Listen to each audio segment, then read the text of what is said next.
basın mensupları, Türk devletini yönetenlerin Doğu Türkistan'da yaşayan 30 milyonu aşkın Müslüman Türk hakkındaki düşünceleri sanki orada Çin devletine isyan eden ya da karşı gelen bir ayrılıkçı güç ya da bir etnik grup gibi bakmalarıdır. Anlatmaya çalıştığım belge ve bilgilerde şu ortaya çıkıyor. Doğu Türkistan işgal edilmiştir. Yani Doğu Türkistan Çin devletinin bir parçası değildir. Öncelikle bunun altını çizmek gerekiyor. Bu nedenle Doğu Türkistan halkının özgürlük mücadelesini Türkiye Cumhuriyeti Devleti'nin desteklemesi lazım. Ve ben parlamentoda bir üye olarak partim adına Türkiye Büyük Millet Meclisi'ne çağrıda bulunuyorum. Hiç olmazsa bu zulmü kınayın. Sayın Cumhurbaşkanıma çağrıda bulunuyorum. Sessizliğiniz zulme ortak olmanız anlamına gelir. Sessizliğiniz zalimlere yol vermek anlamına gelir. Lütfen sesinizi yükseltiniz. Ama önümüze konan şey şu. Deniliyor ki efendim Çin'le ticari ilişkilerimiz. Değerli basın mensupları, Çin'le ticari ilişkilerimiz nedir Allah aşkına? Çin'e 1 satıyoruz, 10 alıyoruz.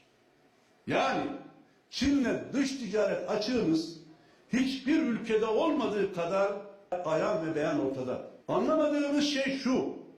Türk hükümetinin Çin'deki bu zulme neden sessiz kaldığı gerçekten anlayamıyoruz. Rabia diyerek Mısır için kıyameti koparanlar, buradakiler Türk değil mi? Buradakiler Müslüman değil mi? Buradakiler insan değil mi? Yani Filistin için kıyameti koparanlar, Allah aşkına buradakiler insan değil mi?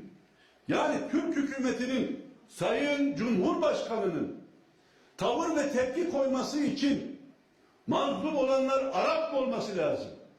Biz diyoruz ki mazlum hangi milletten olursa olsun Türk töresi, Türk İslam ahlakı mazlumlara sahip çıkmayı emreder. Dinine, diyanetine, soyuna, ırkına bakılmadan sahip çıkılmasını emreder. Onun için bu çağrılarımızı İYİ Parti olarak sürdüreceğiz. Çin'de kanayan yara durana kadar, Çin'in işgal altında tuttuğu Doğu Türkistan topraklarından çıkana kadar mücadelelerinin arkasındayız. Ve buradan parlamentodan sesleniyorum. Doğu Türkistan devleti, Doğu Türkistan halkı özgürlüğüne kavuşana kadar yaşasın Doğu Türkistan halkının demokratik mücadelesi diyor, destekliyor ve desteklemeye devam edeceğimizi buradan bir kere daha ifade ediyorum. Saygılar sunuyorum.